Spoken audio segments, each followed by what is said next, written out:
Salut sama gars yi ñu ngi leen nuyu di leen siyaare yéen ñuy suivre depuis votre chaîne C5 Info di la wax ne si tu es nouveau merci de t'abonner et d'activer la cloche de notification pour ne rater aucun de nos prochaines vidéos bu dee gan nga ci page bi mën nga abonné nga activer cloche de notification bi pour mën a jot yeneen vidéo yi nga xamante ne bii ñooy ñëw aussi bul fàtte ne mën nga def say réaction wala boog nga joxe sa xalaat ci li nga xamante mooy vidéo bi ci commentaire yi bul fàtte like bi mooy le petit pouce bleu parce que c'est vraiment très important pour nous bon suñu vidéo tey bi nag dañ ci fas yéene waxtaane ñaari point benn bi mooy def le point ci li nga xamante ni bi moo xew Casamance ci jamono jii nii ba ci journée tay bi deuxième point bi mooy def un peu aussi le point ci li nga xamante ni bi mooy dossier wu Adji Sarr ak Ousmane Sonko parce qu'il y a du nouveau parce que dossier boobu chaque jour rebondissement am ci chaque jour ñu dégg ci loo xamante ni bii nii dégguñu ko ci woon tey nag li ci bees mooy gis nañ fi benn journaliste nekkoon fi ex coordinateur u Leral TV ci ñu xamut Leral TV nag mooy site boobu nga xamante ni bi rallié woon na li nga xamante ni bi mooy première sortie wu Adji Sarr gisoon nañ ko fi ak sortiem boobu mu defoon te si woon lool mooy première sortie bi donc moom moo ko rallié woon ki nekkoon coordinateur bi nag nekk Momo ci jamono jooju noonu je pense moo doon superviser li nga xamante ni bi mooy sortie boobu ak yu demee noonu donc ñu gis ko mu génn def ay révélation wala am yu mu wax yeneen yoo xamante ni bi nit ñi xamuñu ko woon ci dossier bi ci benn télé bu mag bon on le rappelle aussi Momo jóge na foofu nga xamante ni bi mooy ci Leral TV donc on peut dire que quelques jours après sa sortie fële ca Leral TV Momo fait des révélations sur li nga xamante ni mooy le dossier Adji Sarr mais bala ñuy ñëw ci révélation yi nga xamante ni bi Momo joxe na ko mais dañuy ñëw d'abord ci li nga xamante ni bi moo xew Casamance parce que jot nañ ci ay information ne beneen braquage am na tey même lieu fi mu amee woon mooy route nationale numéro 4 donc beneen braquage am na fa tey malgré que nag ñi nga xamante ni bi doon nañ braqué wala boog doon nañ jëfi ñaawteef yooyu noonu mujj ñu réussir seen coup parce que dañu tiré ci oto bi mais borom oto bi taxawul il a foncé directement et dem bon yàq nañ oto bi nag parce que tiré nañ ci pare-brise avant bi ak arrière bi mais jotuñu réussir li nga xamante ni bi mooy seen mission wala boog jotuñu réussir li nga xamante ni bi jotoon nañ ko réussir ca jour bu njëkk ba ca braquage bu njëkk ma donc en 3 jours il y a eu 2 braquages sur le même axe mooy route nationale numéro 4 boobu foofu donc ñuy ñaax yëpp ñi nga xamante ni bi mooy ñiy utiliser voie boobu donte nag mënta ñàkk mais ñu def très attention di xool fi ñuy jaar ak waxtu wu ñu fay jaar parce que gis nañ ne bande yi ñu ngi foofu donc ñun nga xamante ni mooy rebelle yi ak 90% xam nañ ne ñoom la donc ñoom it ñu ngi foofu di def li nga xamante ni mooy seen i activité malgré poursuite bi nga xamante ni bi armée bu Sénégal mi ngi leen koy poursuivre ci biir àll bi donc benn réplique rek lan mën a am mooy génn ci mbedd génn ci li nga xamante ni mooy yoon yi di def jëfi ñaawteef yooyu pour répondre li nga xamante ni bi mooy gouvernement bi bon fi ñu koy jaarale nag mooy ci population bi et pour cette même population ñoom soi-disant ñooñu la ñuy réclamer li nga xamante ni bi mooy indépendance donc pour cette même population bi nga xamante ni ñoom la ñuy réclamer indépendance ñooñu la ñuy génn di piller seen alal di tirer ci seen kaw donc ñuy ñaax ak di avertir ñëpp ñi nga xamante ni bi ñooy utiliser axe boobu mooy route nationale numéro 4 ak feneen fu ñuy déplacé wu sax ci biir Casamance ñu def très attention franchement même bu fekkee mënta ñàkk parce que des fois nga am soxla yoo xam ne force nga doxi ko même bu fekkee mënta ñàkk donc ñu xool bu baax heure bañ fay jaar ak vraiment nañ fay jaaree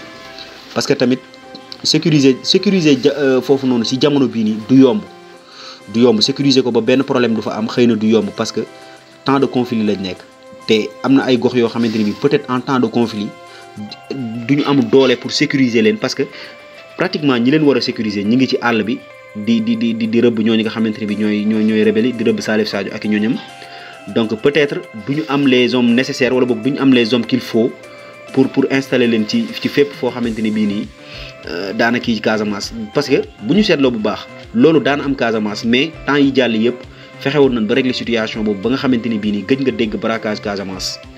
mais nag loolu en temps de paix la mën a amee mais en temps de conflit wax dëgg yàlla régler situation boobu day xaw a jafe donc ñuy continuer di ñaax ñi nga xamante ni ñooy utiliser kii boobu noonu parce que combat yi mi ngi wéy di am ba léegi ay nit ñi ngi continuer di dee du côté des soldats du côté rebelles yi aussi mi ngi continuer di am ay blessures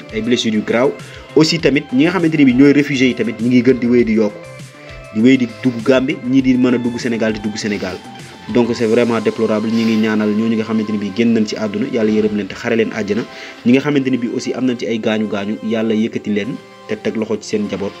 donc buñ paree ci loolu nag ñu ñëw ci ki nga xamante ni bi mooy Momo nekkoon fi ex coordinateur bu Leral TV nekk tamit journaliste reporter d'image Leral TV nag ñu gënoon leen a xam bu baax ci li nga xamante ni bi mooy dossier wu Adji Sarr ràññee woon na leen ci bu baax parce que buñ dee rappelé sax ñoom ñoo couvrir li nga xamante ni mooy première sortie wu Adji Sarr sortie boobu nga xamante ni bi defoon na beaucoup de bruit au Sénégal révélation yi mu joxe nag foofu ca Dakar TV ci émission boobu ñu ko invité woon mooy que ne Adji Sarr njëkkoon na def benn interview avant même que interview boobu ñuy xam noonu génn mais li nga xamante ne bi mooy interview li tax génnewuñ ko mooy que ne c'est le procureur moo leen tere ñu génne ko wala boog moo leen ñaan ñu bañ ko génne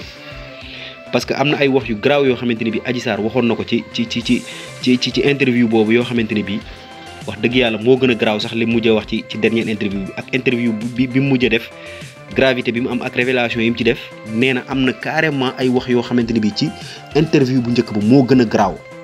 et que interview boobu noonu procureur moo ñaan wala boog moo leen wax ñu bañ ko génne donc ñun nag li ñu jaaxal mooy que ne télé wala rajo wala groupe de presse bu defal nit reportage interviewé la nga wax war ko génne ci seen site internet wala boog ci seen chaîne YouTube wala yu demee noonu wala ci seen journal donc lan la fa yoonu procureur wuti wala boog ñoom lan moo tax ñu jël dossier boobu di ko jébbal li nga xamante ni mooy procureur wala boog seen enregistrement bu ba tey jii procureur mën a autosaisir ci loolu di leen laaj ñu génne ko wala ñu bañ ko génne loolu mooy problème numéro 1 bi. problème numéro 2 bi mooy que ne lan moo tax Momo defut ay révélation yooyu noonu depuis bi muy nekk Leral TV lan moo tax loolu noonu mu xaar ba tey mu génn di ko wax parce que tamit interview bu njëkk ba comme ci ni mu ko waxee moom mooy wax ba léegi. nee na Adji Sarr elle était seule nekkul woon ak ki nga xamante ni mooy maître El Hadji Diouf nekkul woon ak benn avocat nekkul ak kenn koo xamante ni bi doon na ko xelal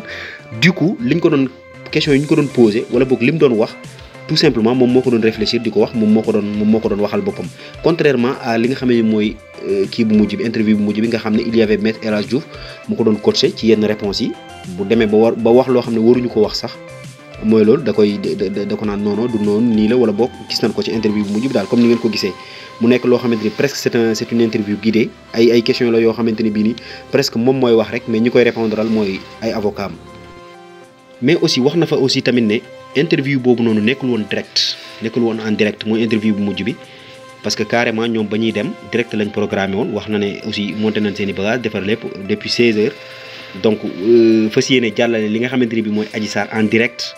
mais carrément maître El Hadji Diouf moo bañ loolu moo ne leen carrément nañ bàyyi ba interview bi jeex comme ça bu leen neexee ñu dugal ko après donc loolu nag li mu si jubloon du woon lenn lu dul rek carrément bu waxee loo xamante ni bii nii du noonu wala yu demee noonu mu mën koo couper mu mën ko modifier tamit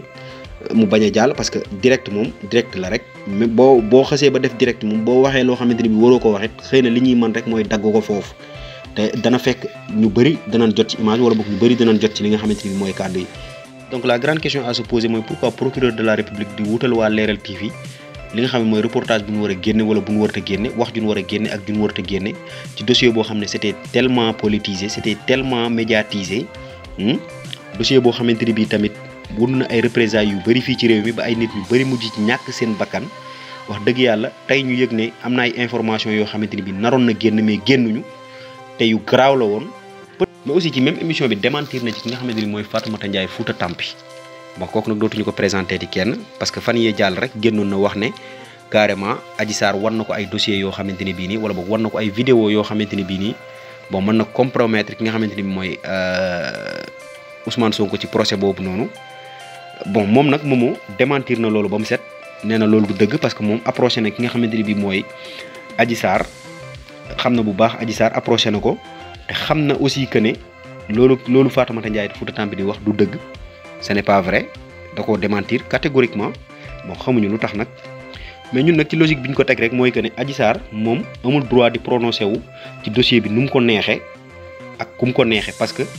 tamit dossier bi dafa nekk ci li nga xamante mooy loxoy yoon te moom secret de l'instruction da ko tënk ba dossier bi am na yoo xamante ni bi du ko mën a révéler ci lu bëri donc mën nañu jàpp ne waxu Fatoumata Ndiaye Fouta Tampi boobu noonu peut-être taxawul te Momo aussi confirmé na loolu confirmé ne carrément que ne wax ji nii taxawul donc tamit bu procès amee buñ dégloo Momo wala boog ñu woo ko convoqué ko déglu ko tey jii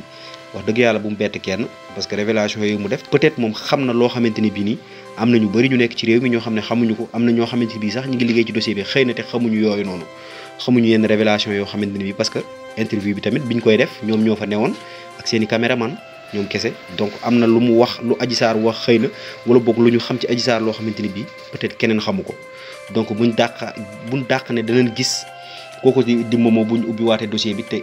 gëm naa ne ñun dañu bokk ci sénégalais yi nga xamante ni bii dañoo jàpp ne vraiment dañu war a dem procès. Ne serait-ce que pour les 14 sénégalais wala les 15 sénégalais décédés suite à événement yooyu noonu dañu war a dem procès. Ne serait-ce que même bu dul pour seetal Ousmane Sonko wala boog pour seetal ki nga xam ne mooy Adji Sarr mais pour ñooñu noonu gaañu rek war nañu mën a dem procès. Et bu ñu paree ñu ubbiwaat beneen enquête wax dëgg fa yàlla pour désigner ñi nga xamante ni bi mooy coupable yi rey ñooñu noonu fukki nit ak ñeent yooyu, désigner les coupables ñu purger leur peine wax dëgg yàlla se retrouver derrière les barreaux. Parce que tamit li doon xew ci jamono jooju noonu ñu gis ko c'était des assassinats wax dëgg fa yàlla. Parce que moom Momo révélé na que ne moom il était sur le terrain et que gis na ay policiers ak ay gendarmes di maltraiter ay nit ak di torturer ay ñi nga xamante ni bii ñoo nekkoon ci manifestation yi. te ci maltraitance yooyu ak ci torture yooyu noonu ci lañ ñàkkee fukki nit ak ñeent ñu dee ci ñenn ñi dee ci des conditions misérables wax dëgg yàlla des conditions regrettables. Franchement parler ñenn ñi ay bal lañ leen dóor ay bal réel ay manifestation lan la fa ay bal réel di wuti. Donc nag li leen la indiloon seen C5 info di la wax ne si tu es nouveau tamit mën nga abonné nga activer cloche de notification bi. Aussi les commentaires et les suggestions sont toujours les bienvenus bul fàtte like bi parce que c'est vraiment très important pour nous. Merci et à très bientôt.